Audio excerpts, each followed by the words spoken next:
Olá, já estou de volta aqui porque me ocorreu uma continuação do que eu lhe falei antes a respeito da questão do estelionato. Informações importantes que ficaram de fora por falta de tempo para gravar. Então vamos lá. Em primeiro lugar, eu quero dizer que é muito justa a crítica que se faz a Bolsonaro pelo fato dele estar jogando no mar algumas propostas antipopulistas e impopulares que talvez ele pense que pode tirar voto. As reformas, as privatizações.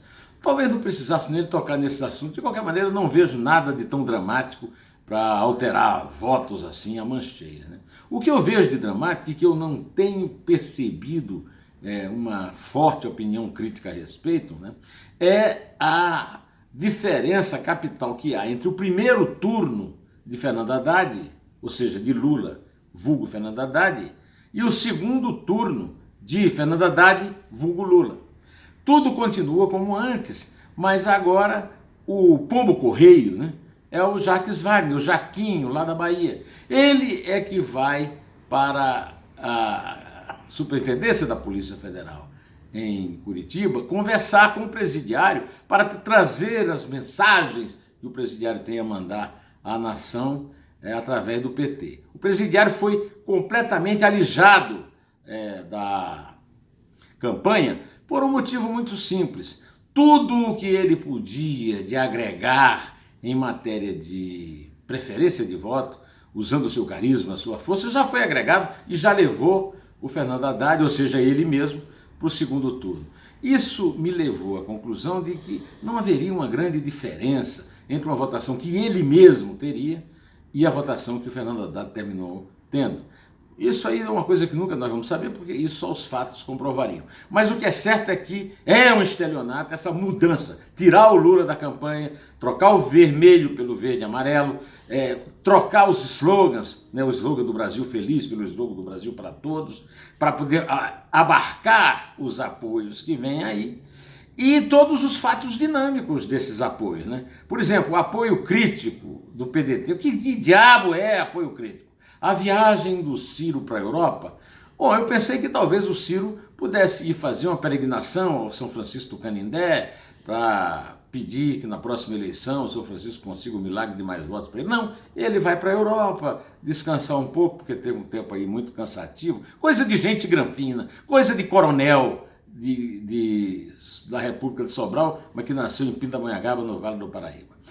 Uma outra coisa que me ocorreu está na entrevista que o Ipojuca Pontes me deu, e ela está no blog do Neumann. Você vai lá no portal do Estadão, o blog do Neumann, na política, você vai encontrar a entrevista do Ipojuca, que é um cineasta e jornalista, que nasceu em João Pessoa e que dirigiu filmes clássicos, né? Os Homens do Caranguejo, um dos melhores documentários de todos os tempos no cinema brasileiro. Pedro Mico, uma brilhante adaptação com Pelé no papel de Pedro Mico e Teresa Raquel no papel da mulher dele, uma obra de Antônio Calado.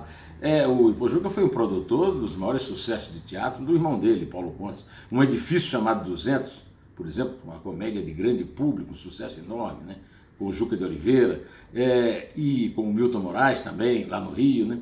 E o Ipojuca faz uma análise racional, em que ele diz claramente que o Bolsonaro era um personagem em procura da causa, e que não poderia haver uma causa mais espetacular do que a indignação da sociedade brasileira com tudo o que foi feito pela velha política e principalmente pelo PT. Nessa entrevista, o Ipojuca fala claramente da natureza stalinista do PT. O Ipojuca escreveu um livro chamado A Era Lula, Crônica de um Desastre Anunciado, que eu publiquei. Eu já fui editor, eu tive uma editora chamada Girafa. É um livro de 2006, você não vai achar na livraria, mas certamente achará na estante individual, em algum sebo por aí. É um livro clássico, que determina com muita clareza, muita simplicidade e muita imparcialidade o que é o fenômeno do PT, né?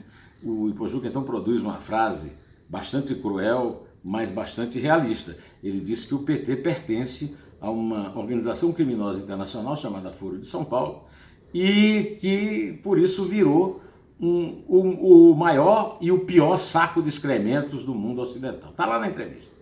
Pois bem, o Ipojuca nessa entrevista se refere ao stalinismo, porque os petistas, os falsos democratas, querem pichar o adversário como um neonazista. Não é. Um neofascista. Não é. Pode ser um homem de direita, pode ser um conservador, agora não tem nada a ver com fascismo nem nazismo. O Ipojuca conhece muito bem a realidade ideológica e mostra o seguinte, que o stalinismo está presente nessas trocas que você viu aí, que eu falei agora há pouco, da cor verde e amarelo, vermelho para verde e amarelo.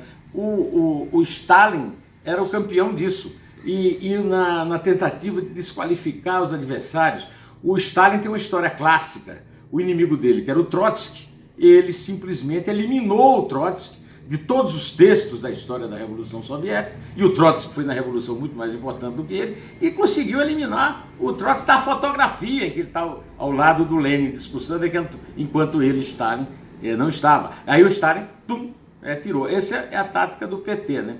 Uma outra tática do PT, e o Ipojuca lembra muito também o Gramsci, o grande filósofo marxista italiano, que é essa tentativa de você sempre se comportar como um camaleão, como agora querer se livrar do lulismo, depois de ter chegado, graças ao lulismo, ao segundo turno, né? E ele lembra um elemento básico da história do stalinismo que se repete agora, né? O Paulo Melo, que também é da nossa geração, nossos amigos lá de João Pessoa, cineasta, foi assistente de direção do Walter Lima Júnior em Menino de Engenho, que já me deu também uma entrevista no mesmo espaço que o Ipojuca deu, me fez um e-mail me lembrando o famoso Congresso do Partido Comunista, que foi mantido sob segredo quando Khrushchev denunciou os crimes do stalinismo. Estão tentando também manter os crimes do Lula sob sigilo, como foi feito naquela... Tudo stalinismo puro, né? O Paulo lembra isso com muita clareza, com muita tranquilidade, ao querer se referir como um verdadeiro stalinismo. Então, se há uma ameaça à democracia no Brasil, me parece que realmente é a democracia das sombras, né? É o regime das sombras, né? É o regime stalinista, de Stalin e Gramsci. Mas nada disso vai conseguir prevalecer. O Tancredo Neves dizia que a esperteza é um bicho que, quando cresce demais, engole o dono. Pode ser que seja o caso agora. É muita esperteza para pouca virtude nisso tudo. E isso não altera o slogan fundamental que eu tenho lançado aqui para você pensar. Nesta eleição, é o capitão ou o ladrão? Eis a questão. Bom, até mais. É um prazer estar sempre aqui com você, direto ao assunto. Em pé!